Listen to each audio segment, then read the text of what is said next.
Pelo menos agora Não se travar, sei. tem uma vista bonita aí pra você ver. Aí o lugar que tu Ah, se é amarra aqui, lá, ó. ó. Você Se que gosta de travar, vir pra fica à cá, ó. vista, pô. Ixi, puta, bicho. Bom demais, né?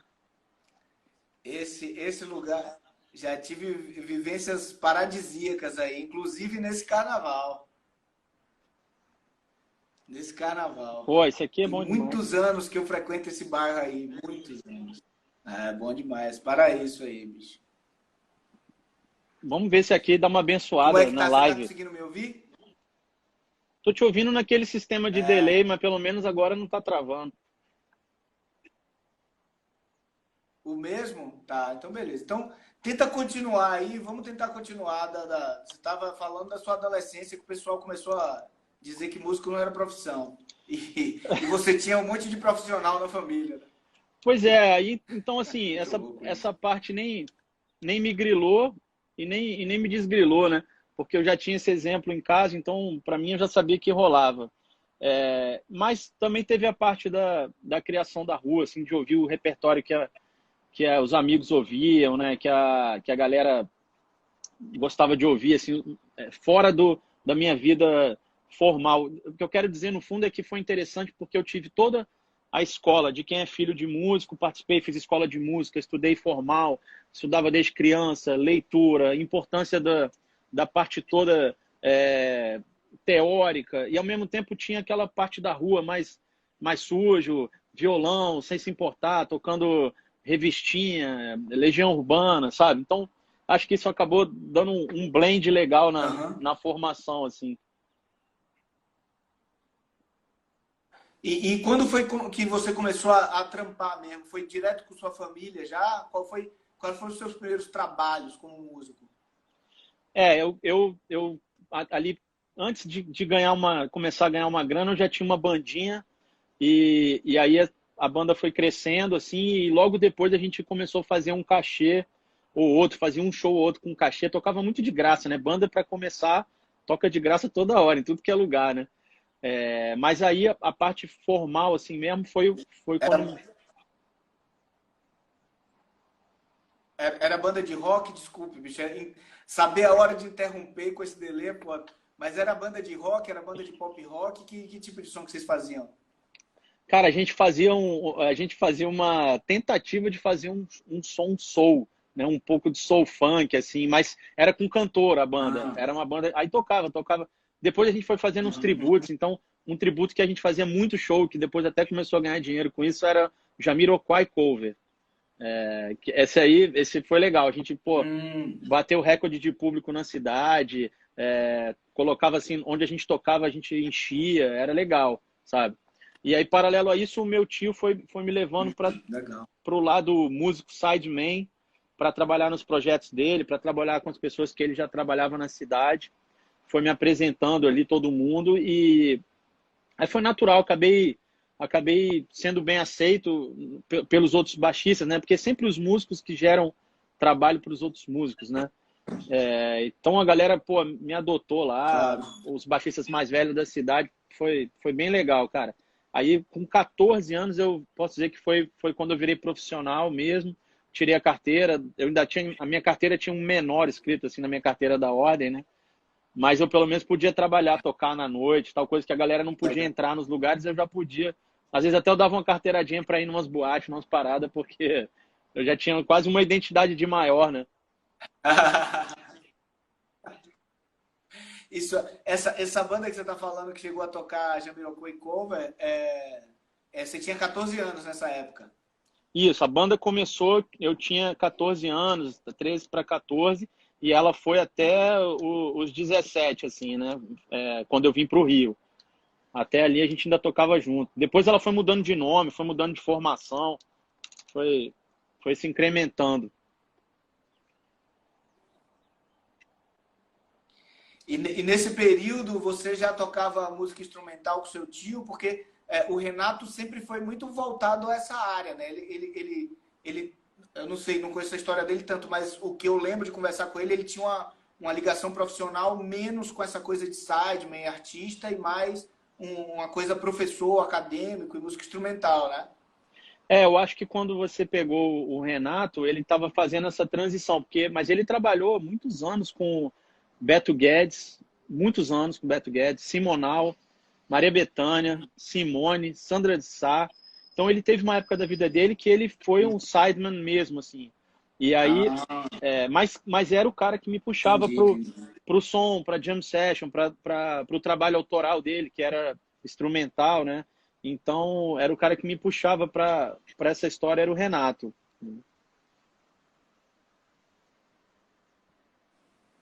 Ah, entendi, entendi. Então deve ter sido esse período aí. Se eu não me engano, ele estava fazendo, estava terminando o mestrado ou iniciando o doutorado em Louisville. E eu me lembro que ele estava muito focado nessa coisa. Ele e o Bruno, muito focado na parte acadêmica lá da Universidade de Brasília e fazer e pegar os títulos, assim, um foco impressionante deles dois, assim. O Renato, com certeza. E ele era mais velho, né, bicho? Ele era mais velho que a gente. Ele é seu tio. E ele tava lá, assim, meio que dando um drive, já, fazendo longe da família, né? Ele foi para os Estados Unidos, provavelmente ele já devia ter mulher e filho, tudo estabilizado. E foi lá concluir o que ele estava querendo, né? Ele já devia ter família nessa época. Pô, já tinha familiaça, já tinha sobrinho de 5 filhos, cinco não, mas ele casou com a primeira mulher, tinha 3, a segunda mulher tinha 5 e tinha 2. Então ele já era totalmente super pai e ele foi mesmo, cara. Ele teve essa. Em algum momento eu acho que ele bateu esse lado, porque ele sempre foi um grande professor, né? Um cara formador assim da galera.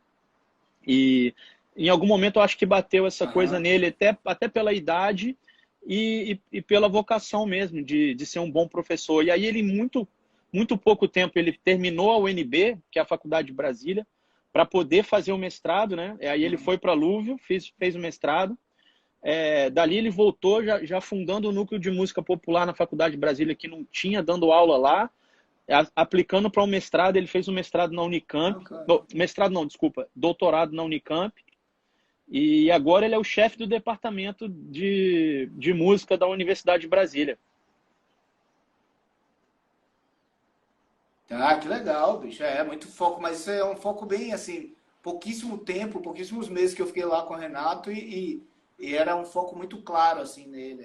É muito legal. E aí então você teve essa relação já com vários mundos diferentes desde o início, né? Acho que isso reflete muito no músico que você se tornou, né? Nessa diversidade, nessa facilidade que você tem em transitar é quase como se fosse uma natureza para você mesmo. Tudo uma coisa de transitar completamente natural, né? Você não tem, faz esforço nenhum para fazer isso, né, André? Pô, cara, se você tá falando isso, vou me sentir à vontade para concordar, porque eu sinto isso, mas eu falar isso, às vezes a galera acha que eu tô sendo meio marrento, mas para mim é muito natural. Eu cresci Não. no ambiente sinfônico, cresci no ambiente jazzístico, cresci no ambiente de rock. Eu tive essa sorte, né, de realmente, pela minha personalidade, gostar de tudo isso e do ambiente que eu vivi, que eu cresci, também ter tudo isso, porque até meus amigos lá de Brasília que gostavam de rodinha de violão, o que tinha bandinha, essa coisa toda também confluiu, porque eu também poderia estar num outro lugar que a galera não tem essa vibe, né? Tem várias outras quadras lá, pelo menos lá em Brasília são as quadras, que não tinha isso, né? Então tudo foi realmente confluindo para essa Uhum. versatilidade que hoje é uma parada que me ajuda muito. Eu acho que até o viés principal da minha carreira está em cima da versatilidade. Cada hora para alguma coisa, mas é nesse sentido. Com certeza, com certeza. Tem uma história engraçada, você estava falando, né? Acho que o pessoal que vem de família de músico, como você, não é o meu caso, né? Mas é, uma vez eu vi o Randy Brecker contando uma história de que ele só foi entender que existia seres humanos que não eram músicos, que não faziam música, tipo, ele já estava com 14, 15 anos, que ele foi conhecer pessoas que ele falava assim, mas você não toca? Como assim você não toca? E você faz, se você não toca, você faz o quê, né? E é muito louco isso, porque outro dia minha filha estava aqui. Teve uma situação aqui no prédio e o síndico pediu para eu descer para ficar tocando lá embaixo, né? Logo no início da quarentena. E ela perguntou: por que só você vai se todo mundo pode fazer isso? Eu falei: como todo mundo? Você acha que quantos músicos tem aqui no prédio que vai descer e tocar guitarra sozinho aqui embaixo? Pô?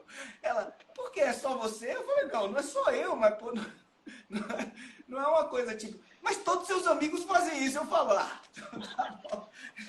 Você acha que é isso, né? Que essa coisa de viver num mundo que todo mundo é músico, né? É muito louco isso. Eu acredito que você deva ter vivido isso no início, né?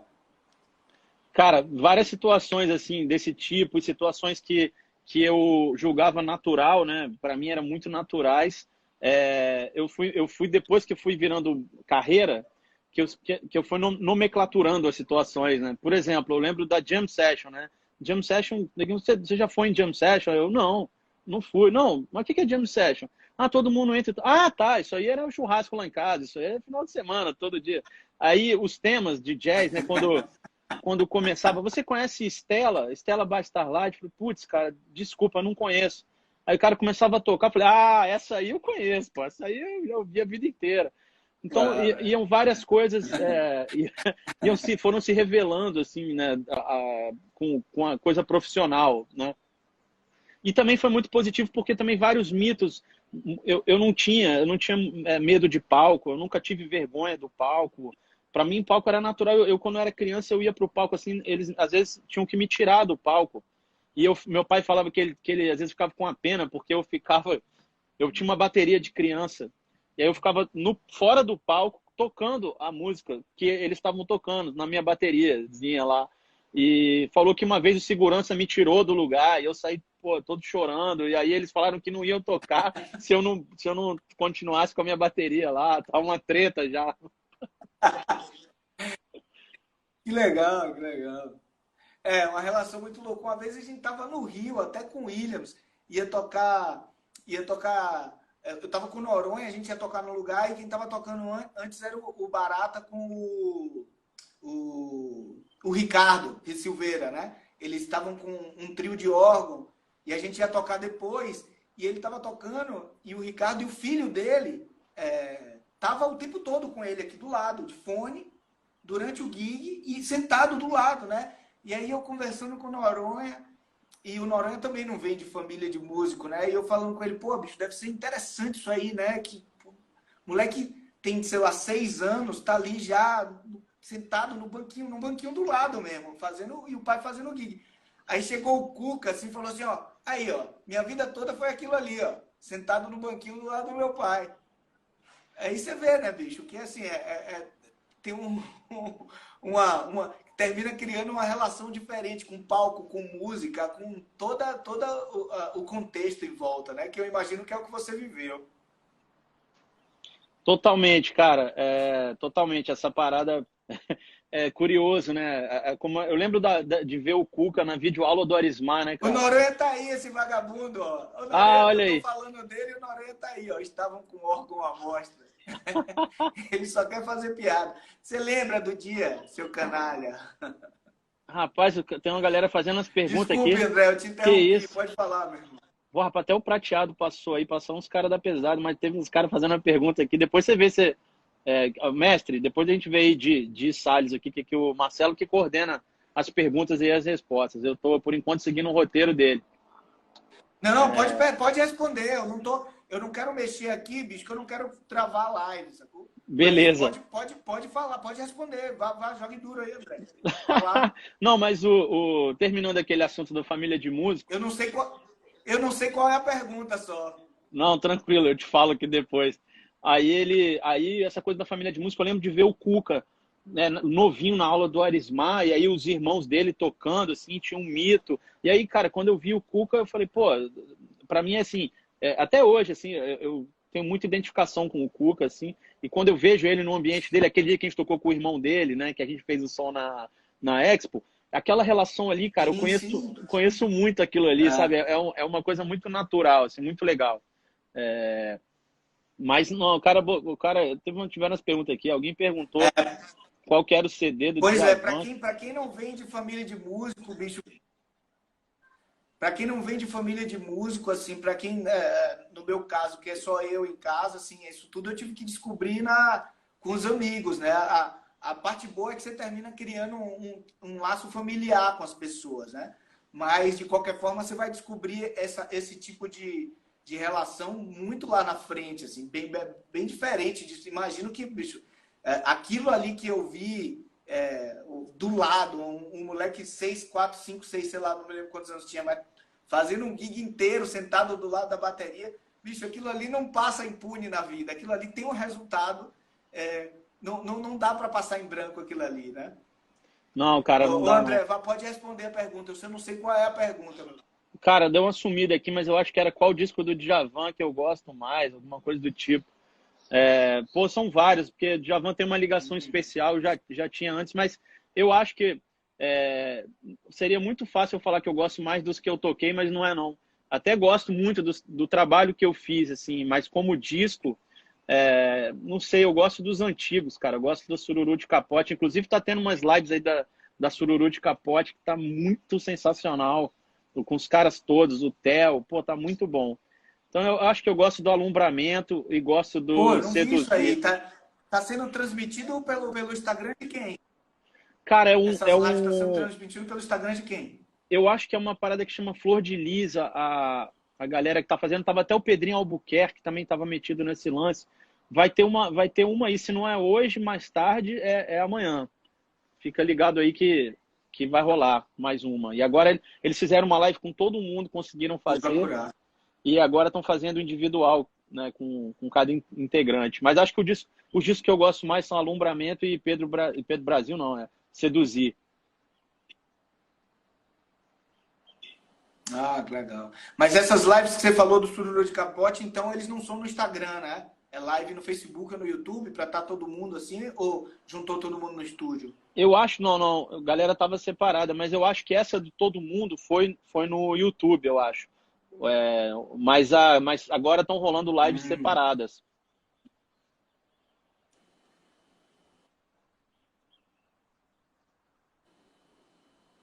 Ah, interessante, interessante. Ah, eu queria ver isso aí, bicho. Eu tenho visto o Bala direto, o que a gente faz, eu fiz live, ontem eu fiz uma live com o Giba, de vez em quando o Giba faz com os amigos também. O Bala tá direto, fez uma com o Gaiardo, bicho, bom demais ouvir ele falar, né? Muita história, bicho, o Bala tem. Inclusive essa, né, que foi ele que me trouxe pra cá, né?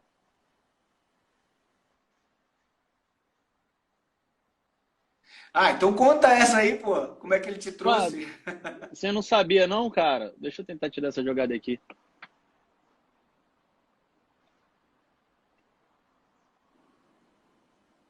Sabia ou não sabia?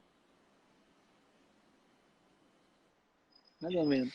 Ah, você já me contou, mas não oficial, assim, a gente conversando. Eu acho que uma vez eu acho que numa Expo que você deu um baixo para ele, e aí você me contou a história, foi isso?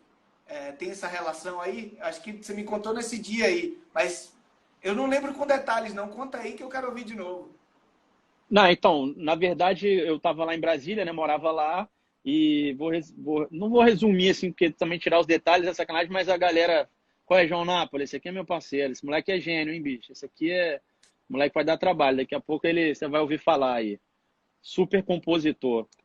Mas, Legal, cara, legal. eu tava em Brasília ali naquela época, curso de verão, né? Que acontecia em janeiro, acho que você deve conhecer lá o curso. Ah, E famosíssimo, aí, claro. pois é, então eu tava lá, nesse ano, quem tava dando aula de baixo era o Jorge Helder, né? E aí eu tava fazendo até o curso com o Jorge, ia numas aulas, e aí apareceu o Jorge tinha ido tocar com o Lula Galvão e o Ginga num lance. E apareceu um show que era o Bala, o Nelsinho Faria e o Carlos Malta. Aí o Nelsinho, que eu conhecia desde pequeno, que quando ele morou em Brasília, né? Ele me ligou, cara, convidando para tocar nesse show. Uma parada muito louca, que ia ter uma festa lá em casa. Tinha uma reuniãozinha que ia ter, assim, era uma sexta-feira, eu acho. Sexta-feira. Aí o Nelsinho me ligou, cara, pô, você não quer vir fazer um som aqui, não, tal? Aí eu, mas como assim, Nelson? Agora? Ele, não, ele me ligou tipo 5 da tarde. Não, é daqui a pouco, 8 horas, lá no Gates e tal. O cara, pô, mas Nelson... Aí eu tentando, pô, como é que eu vou limar uma festa aqui em casa, né? A galera toda. Aí eu falei assim, cara, quem é o som? Aí ele falou, não, é o Carlos Malta e o Bala. Aí quando ele falou Bala, eu falei, meu amigo, eu tenho que dar um jeito de ir, eu quero que a galera se exploda. Aí eu liguei para, aí eu falei, cara, beleza, eu tô indo, segura aí. Aí ele, não, a gente tá passando o som, vem para cá. Aí eu corri para passar o som, cheguei lá, eles tinham ido embora, deixaram um bilhete. Ah, a gente volta 9 da noite pro gig, mas, pô, chega aí e tal. Aí eu, pô, fiquei meio vendido assim, mas beleza. Aí liguei para todo mundo, falei, ó, a festa vai ser no Gates, vamos para lá.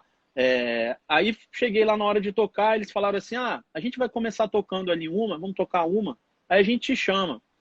Bicho, aí o Bala começou, porra, quebrando tudo, aquele trio, e ele, porra, o Carlos Malta, os caras estavam tocando pra caramba, Nelsinho. Aí me chamaram, aí eu falei, cara, agora seja o que Deus quiser, né? Fechei o olho, assim, comecei a tocar, acho que era Nothing Personal, a primeira música que a gente ia tocar. Aí eu falei, cara, seja o que Deus quiser, vamos embora. Aí eu fechei o olho, assim, fiquei, tipo, primeira parte da música inteira na minha. Quando eu olhei pro lado, cara, o Bala tava rindo pra caramba, assim. Aí eu falei, pô, será que esse cara tá rindo de mim ou tá rindo pra mim, né? O que será que ele tá fazendo? E aí, cara, eu saquei que ele tava amarradão e a gente tava tocando juntão. E, enfim, dali eles me chamaram para tocar no dia seguinte de novo, que eles iam fazer os 2 dias, sexta e sábado. Aí fui. No domingo ele foi me assistir tocar com o Dois de Ouro, com o Hamilton de Holanda, que tinha um grupo lá em Brasília, com o irmão dele. E, cara, dali a gente trocou contato e eu falei para ele, pô, cara, tô indo pro Rio, pô. Aí ele, pô, tá indo pro Rio, vamos trocar o telefone e tal. Aí trocou o telefone.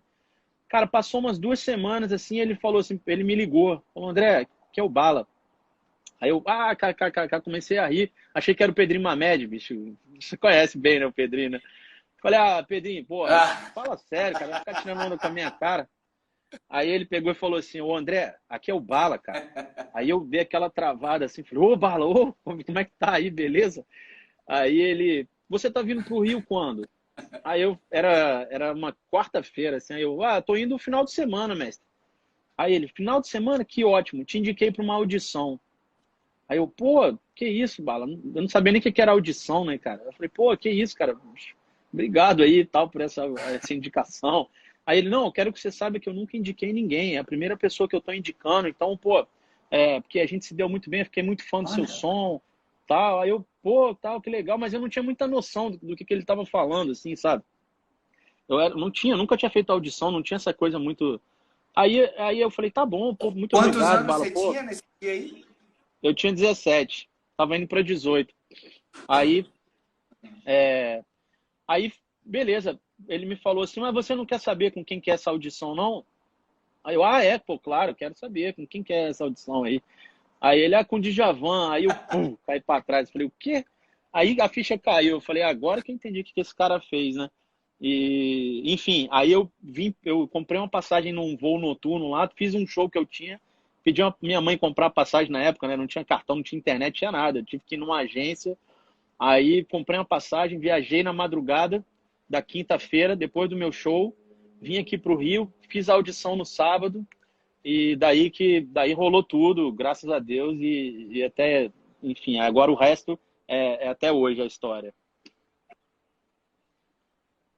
Que legal, bicho. Não, eu não tinha todos esses detalhes, não. A única, você tinha me contado no dia que você deu o baixo lá para ele. Você tinha me contado, não, bicho, esse cara que fez, eu vim para o Rio e começar a tocar com.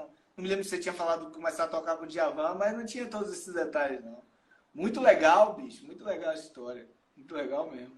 E aí você ficou no Rio desde os seus 17 anos. Você estava para fazer 18 anos e aí você ficou morando aí direto. Isso aí, tava para fazer 18, aí eu até ainda tentei não mudar para cá, assim, tipo, tentar ainda ficar em Brasília e vir fazer os trabalhos, mas a galera do escritório foi bem objetiva em dizer que se eu não morasse aqui não iria rolar, porque ia dificultar e tal. Falei, não, pô, imagina, né? Aí eu acabei realmente me mudando para cá nessa época e aí cá estou, né, até hoje. E nessa época, então, você falou que já tinha o duo, tocava com o duo com o Hamilton, irmão dele.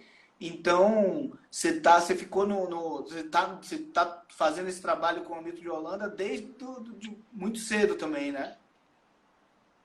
Eu toco com o Hamilton desde a gente se conheceu num festival lá em Brasília que chamava Canta Cerrado, né? Ele estava participando com uma música lá, concorrendo com o grupo dele, e eu estava tocando na banda base com meu tio. Meu tio era o diretor musical lá, o Renato. E aí a gente se conheceu ali, ele me chamou para entrar no grupo, né? Essa história é engraçada, cara. Porque ele me chamou para tocar no Dois de Ouro, que era o grupo de choro. Aí eu falei, pô, cara, mas choro não tem baixo, né? Assim, entre aspas, né? E aí ele falou, não, não, eu quero justamente... O Hamilton já tinha aquela cabeça dele progressista e vanguardista, né? Um cara criativo também. Ele falou, não, eu quero justamente botar o baixo no chorinho, porque eu quero mudar isso, quero tirar esse estigma de que não tem baixo. E aí eu falei, bom, tudo bem. Ele já tocava com o bandolim, já era o bandolim de 5 cordas que ele toca hoje, ou na época ele tocava o tradicional? Ele tocava 4 cordas, né? Não tinha ainda, ele não tinha colocado a corda dupla ainda, né? Para virar o 10 cordas. E aí mas ele já era totalmente moderno. Ele tocava com ovation, ele tocava com figurino, ele tocava elétrico, assim, ele tocava com pedal às vezes para dar som, sabe? Ele já tinha outra cabeça. O irmão dele, que era o César, já tocava com um captador RMC, assim, muito antes de todo mundo. Eles já estavam atrás de. Aí o grupo tinha bateria também, tinha bateria, percussão, cavaco, que era o Rogerinho. O cavaco era o Rogerinho, 7 cordas. Aí o Hamilton, Olha só. o pai dele era o violão de 6, o irmão de 7. Tinha percussão, bateria, que era o Sandro Araújo e o Leander Mota, e eu entrei com baixo. Só que quando eu fui fazer, eu fui tocar lá. Ah, cara, então quando você entrou já era uma banda grande. Quando você entrou já era uma banda grande, não era um duo dele, o irmão e mais você. Já era essa banda toda. Já era, porque o grupo deles que chamava Dois de Ouro, né? Que começou Dois de Ouro, era só os dois. Mas eles já estavam justamente com a Ah, formação entendi. moderna, assim, né? Depois a gente foi até para o Prêmio Visa, aí em São Paulo, que ele foi o Prêmio Visa que o André Memari ganhou junto com o Célio Barros. E o Hamilton ganhou o júri popular. Que foi o que teve que Nelson Veras também participou, né? Foi o mesmo Prêmio Visa, Nelson né? Veras, Era o foi o Memari, primeiro. vocês e o Nelson Veras, né? Aí ainda tinha Eu me lembro que o Nelsinho, eu me lembro quando ele foi, pô, era o aquela orgulho galera. soteropolitano. Pô, o Nelson Veras é monstro, né, cara? Mas tinha mais gente monstro ainda. Tinha aquele cara, Rodrigo Ursaia, eu acho que tava nesse prêmio também, que é sopro. Tinha uma Ah, galera é? O Saia? pesada, cara. Sim, o Saia tá aqui em São Paulo. Pois esse cara também dá pesada, ele tava lá. Aí o Célio ainda tocava baixo, né? Pô, era um monstro tocando baixo. Aham. E, bom, mas aí eu Que fui. legal. Isso. Ah, E tava o Fábio Torres, isso aí. quando é que Ah, o trabalho do Fábio Torres e Hamilton Rodrigo. virou. O Carlinho Noronha Ah, tá é, falando Fábio aí, ó. Torres e Rodrigo Castro, esse mesmo ano, É, exatamente.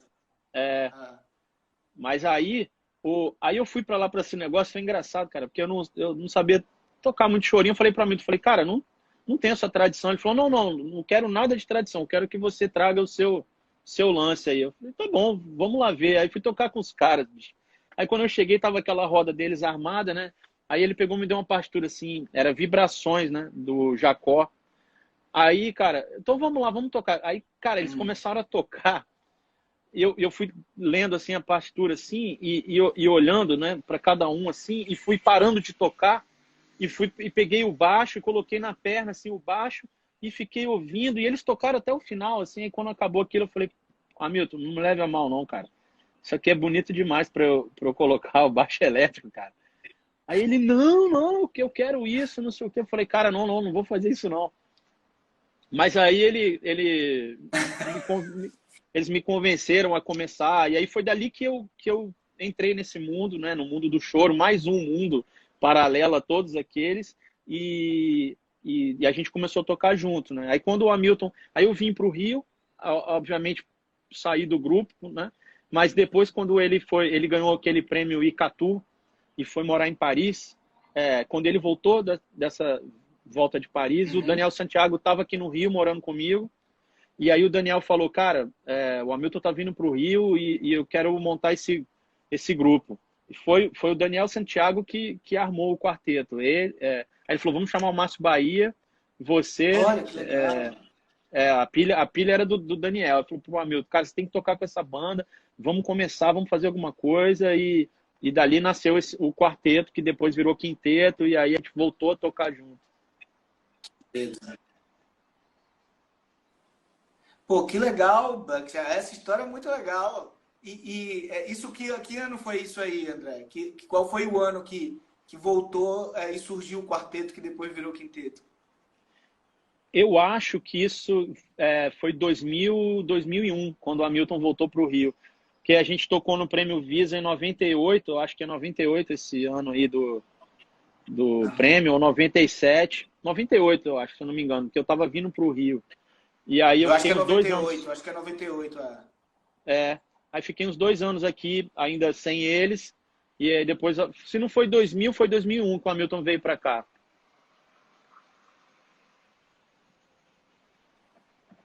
Pô, que legal, legal.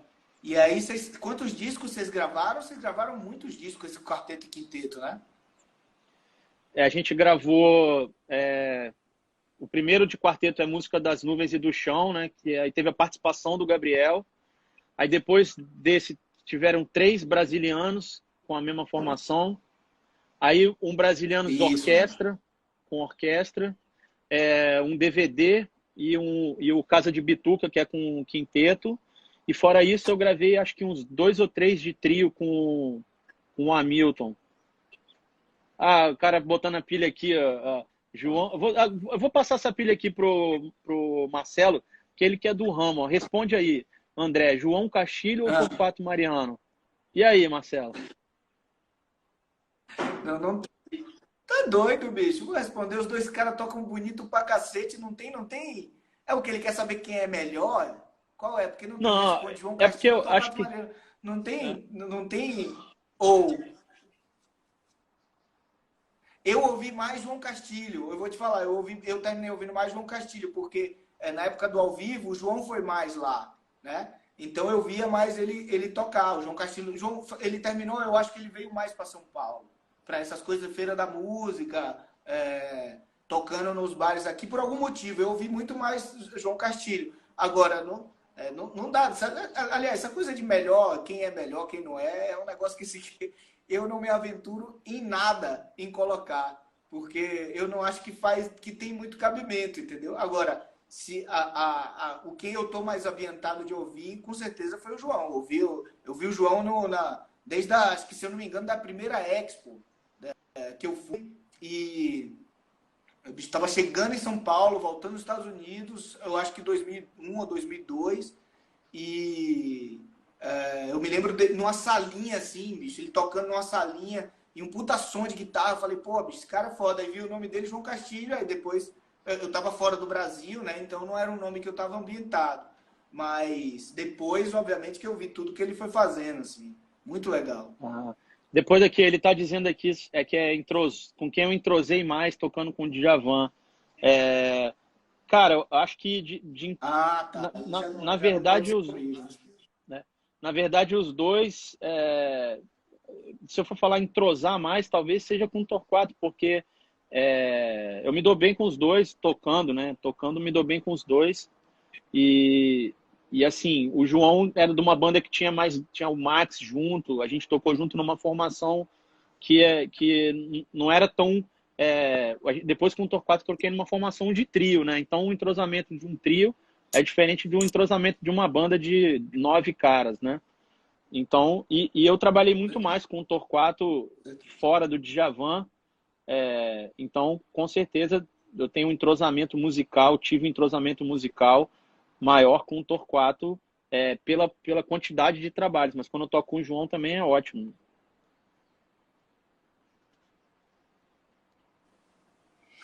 Bicho, eu acho que assim, essa coisa do entrosamento, com quem se entrosou mais, assim, eu tenho uma relação. Ontem fiquei de madrugada conversando com o Thiago Alves no telefone, e o Noronha tá aqui, né? E assim, A gente falou sobre Noronha na ligação, eu falando, a gente estava conversando sobre música em geral, né? Sobre a vida e música. E a gente estava conversando, e assim, são dois baixistas que eu toquei bastante, obviamente muito mais com Noronha, mas essa coisa não tem uma relação de mais, eu não sinto essa relação mais ou menos, é um tipo de fluxo que se cria que é diferente e que é como se o valor fosse exatamente o mesmo, né? Pelo menos eu tenho essa sensação com essas pessoas que eu admiro muito, né? Níveis musicais que eu admiro muito, assim, tipo eles dois. Assim, eu sou fã, bicho. Eu me coloco na música como, tipo, de absorção mesmo. Eu me coloco assim, deixa eu ver o que a música que esses caras estão me dando, de que forma eu absorvo e a energia que se cria a partir disso, ela é única. Então, é muito difícil para mim, assim, dizer se é mais um ou outro, né? Eu consigo dizer quem eu toquei mais, e aí termina tendo mais dessa pérolazinha que foi criada. Eu coleciono mais dessa pérola no bolso, né? Mas, assim, qual a pérola que vale mais para mim é muito difícil. Até com você mesmo, a gente tocou pouquíssimo, mas na hora, assim, parece que a gente já se conhece há um tempão, né, André?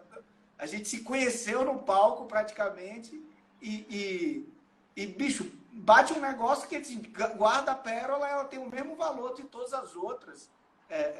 Só que obviamente, tem uma bolsa que você coleciona com mais dessas situações. Mas eu realmente não consigo. Eu tenho muita dificuldade dessa coisa de melhor ou pior. Para mim é muito difícil, bicho.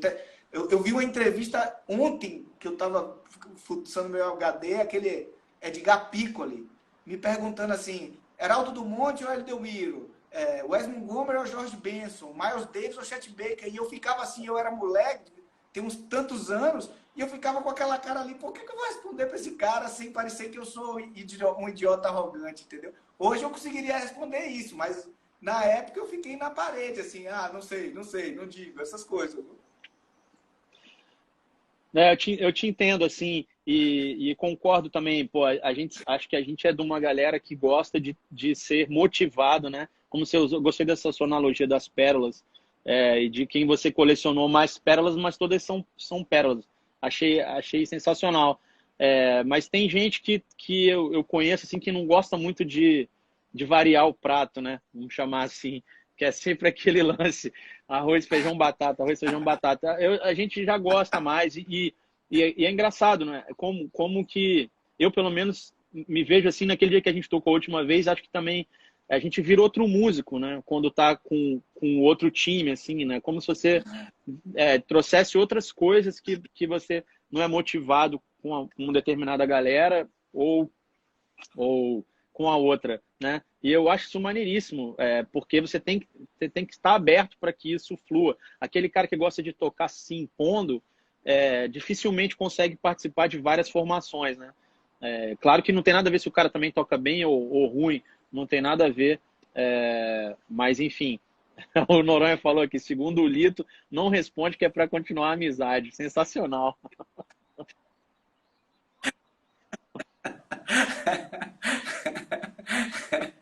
Não, é demais. Esse Carlos é foda. Pô, agenou aí também. Mas é isso mesmo, o Agenas, puta, bicho, tem anos que eu não vejo a agenda pessoalmente, só no Facebook, bicho. Agenas, abraço, irmão. Mas eu acho, André, que isso que você falou é muito louco, assim, porque é de uma sintonia, é uma sintonia, né? Que tem gente que tá fechada a ela mesmo, né? Que quer comer o mesmo prato sempre. E existe uma sintonia de pessoas que quer somar isso, né? E que às vezes parece quase uma necessidade, né? Como se tivesse assim, pô, eu tô tocando com a mesma pessoa há muito tempo, as mesmas pessoas há muito tempo, e às vezes a gente olha um cara assim, e tipo, rapaz, como eu queria estar, eu sinto isso, como eu queria estar naquele ambiente, ouvindo aquela música de dentro ali, né? A música passando por mim, não preciso nem estar tocando assim, mas a música tá assim, passando por mim de alguma forma, né? Dependendo, é uma coisa que cria quase uma necessidade, assim, e eu acho engraçado que tem realmente um tipo de músico que não prefere não viver esse tipo de coisa, né? Sem julgamento de valor, mas tem essas duas vertentes, né? Total, cara. Total. Eu também curto exatamente como você, assim, essas as várias situações que os outros músicos colocam a gente, as propostas, né? Pô, a coisa quem mexe na harmonia quando você está tocando com um cara que mexe na harmonia diferente, quando ele engrandece ou ele dá valor para um peso, né? Diferente dos acordes, pô, é tudo muito bom. E na verdade, também acho que quando a gente está fazendo a música livre, né? Talvez, se a gente for partir para um universo de uma música muito estruturada, eu até vá ter alguns caras que eu falo, pô, esse cara aqui para fazer isso, e esse cara para fazer isso, pode acontecer. Mas no universo da liberdade, da criação, eu sou totalmente aberto também, sabe? E, bom, posso responder uma pergunta aqui do Não, eu professor aqui que entendo passou? perfeitamente, entendo.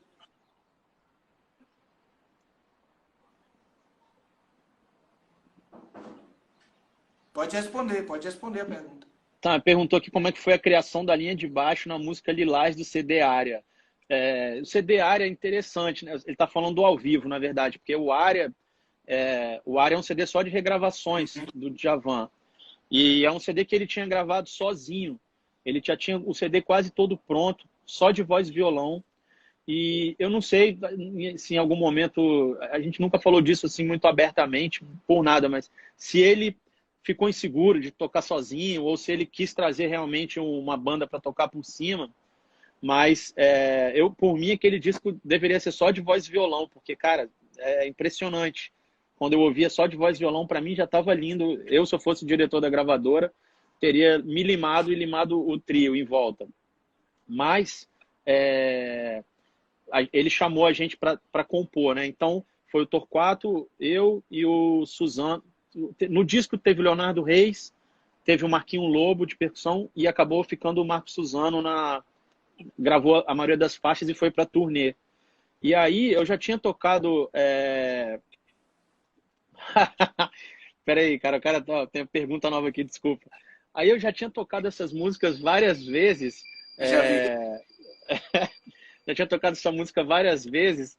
E aí tinha que tirar algum coelho da cartola, eu acho, assim. E ainda mais porque as gravações do Djavan, elas são muito marcadas, né? Pela galera que tocou. Tem muita coisa assim que está na identidade. E aí eu sou do seguinte princípio: ou eu faço aquilo ali, né, e tentar ir no cara o máximo possível, ou eu vou para outro lado, sabe? O genérico não costumo aplicar muito, não. Então eu falei, cara, preciso achar alguma coisa. E aí foi com o Hofner, que aí já me trouxe essa coisa mais groove. Eu já tinha feito uma linha de slap no DVD ao vivo, né? E aí eu falei, pô, acho que eu vou por aqui. E o Djavan, nesse caso, ali no área, ele dá liberdade, mas ali especialmente ele deu bastante liberdade. Então a linha foi motivada por isso, entendeu? Para ir para um outro lugar. Eu gosto de linhas de baixo que elas dão a volta. Ela proposta você ouve aqui e você ouve quando acaba o quadrado da harmonia, né? Não vou querer dizer que é um pattern, mas para mim a visualização é assim, da linha toda. A minha afilhada aqui dizendo, também te amo, bem. Tô vendo. Que beleza.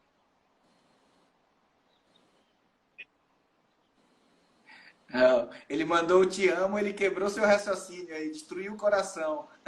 Acabou.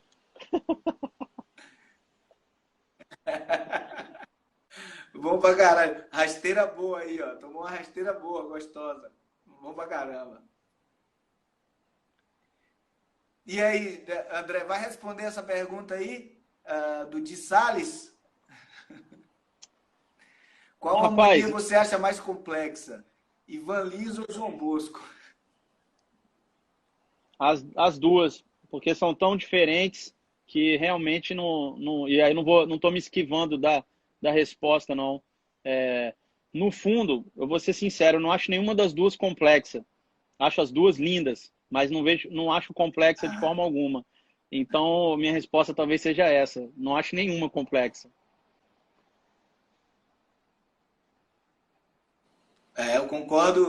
Eu concordo plenamente, assim, eu acho as duas, puta, bicho, tem as duas, tem coisas, é tão natural, harmonicamente natural, né? Eu não consigo me relacionar com a complexidade, né, Obviamente que tem harmonias complexas, ainda mais hoje, né? Existem harmonias muito complexas, mas termina para mim soando muito antinatural, assim. É preciso ouvir muito. E no caso de Van Lins, nenhum dos dois, né? Nunca foi uma necessidade de precisar ouvir 10 vezes, que nem hoje você ouve umas coisas de Nova York, aí umas coisas dessas modernosas, que você, bicho, eu preciso ouvir umas 15 vezes aquilo ali para entender qual a relação do acorde que vem depois e etc, né?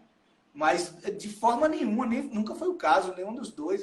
Pelo contrário, eu me lembro uma vez que eu estava na Unicamp, nessa época que eu conheci seu tio, e numa defesa de dissertação de um grande amigo meu, Marcos Almeida, e foi sobre João Bosco a dissertação de mestrado dele nessa época. E começou a se debater, né, alguns acordes de João Bosco, assim, e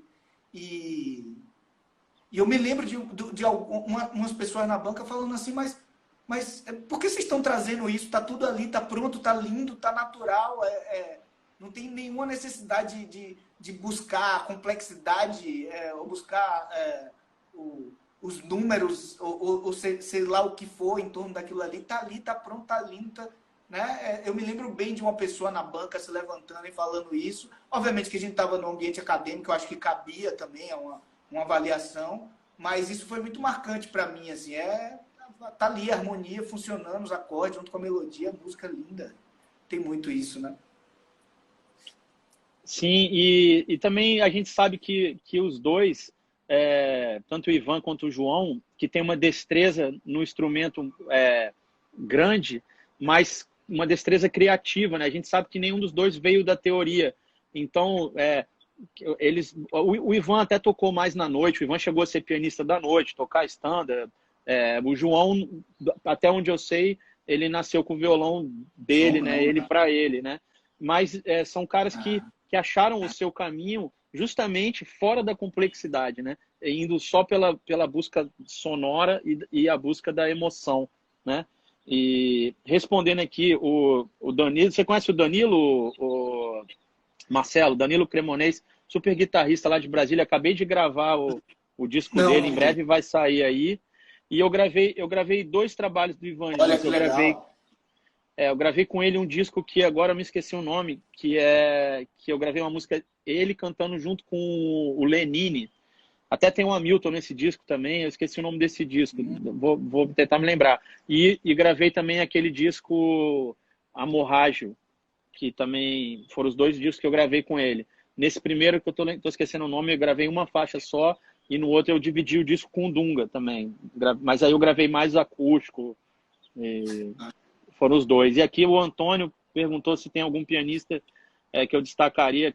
Com certeza. Atualmente, meu professor e mestre, Eduardo Farias. É um cara que está muito à frente do tempo. É um cara que domina todos esses assuntos aí que a gente está falando de complexidade, de ambiente moderno e pós-moderno musical. Enfim, é o cara que hoje assim, eu tô colhendo muito de estar trabalhando junto com ele.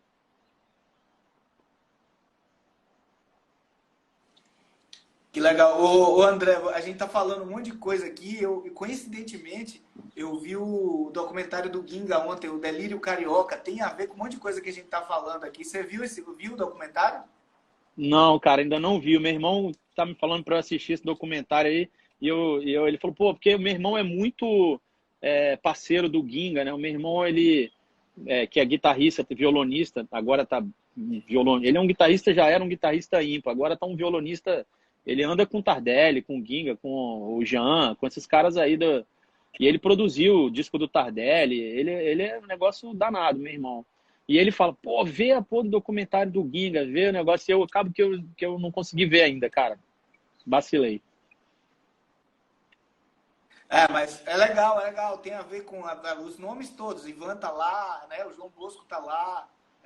Tem a ver com um monte de coisa que a gente está conversando aqui, inclusive sobre essa complexidade harmônica, que aí sim, quando realmente, para mim, já houve algumas vezes, não foi uma vez só, principalmente quando eu fui introduzido ao Ginga, nessa época da Unicamp, que eu precisei ouvir aquilo ali algumas vezes para conseguir ser palatável, assim. Principalmente a parte menos vocal, né? Porque as composições dele vocais, e mesmo aquilo ali é uma coisa que precisa ter um preparo, né?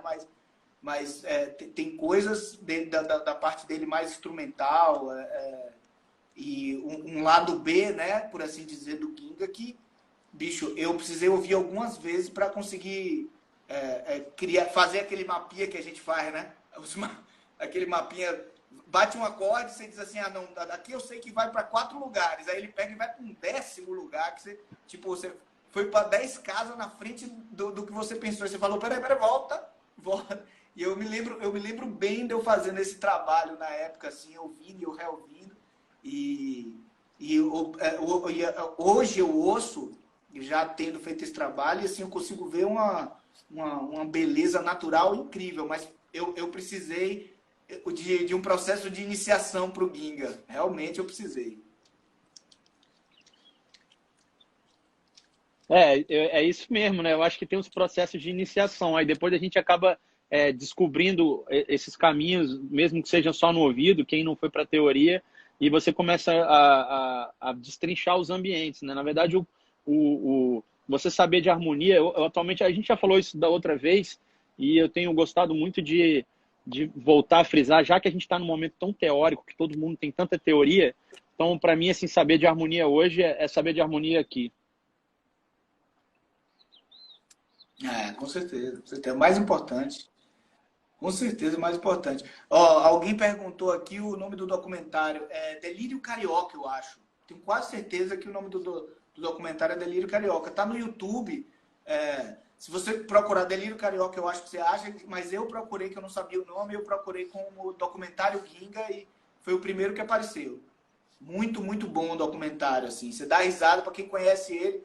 Eu conheci o Ginga brevemente em poucas situações da minha vida, mas teve 2 dias assim que a gente passou junto, o bicho, eu dava muita risada, muita risada. Nunca imaginei que ele era aquela pessoa ali. Porque quando eu passei mais tempo com ele foi justamente a primeira vez que eu conheci ele pessoalmente. Mas é incrível porque isso no documentário inclusive fala, né? Porque você vê ele tocando ali, parece uma pessoa sisuda, uma pessoa fechada, e você deve conhecer ele, né? Amigo do seu irmão. E é um figura, bicho. Que figura aquele cara.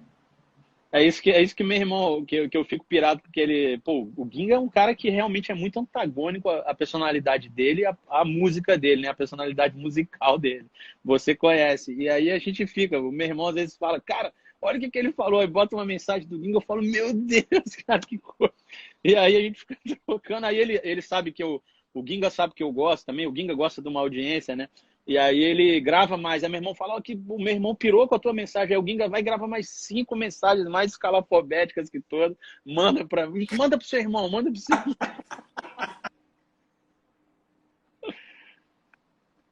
Muito bom, muito bom. Tem uma parte do documentário, tem 2 horas e um pouquinho, quase 2 ou 2 horas e pouquinho. E tem uma parte que todo mundo começa a falar da personalidade dele, bicho. E aí é engraçado pra É engraçado porque não tem a família dele, mas ele fala da família, ele fala, a filha falando pra ele, poxa pai, você é muito estranho. Ele fala assim, estranho porque os amigos de futebol dele falando que ele é estranho, muito engraçado. Vale a pena, André, pegue hoje que assim, foi uma coisa que eu fiz ontem que valeu a pena pra caramba. Pô, vou com certeza, cara. Com certeza, saindo aqui, eu vou consultar esse universitário aí, cara. Muito bom.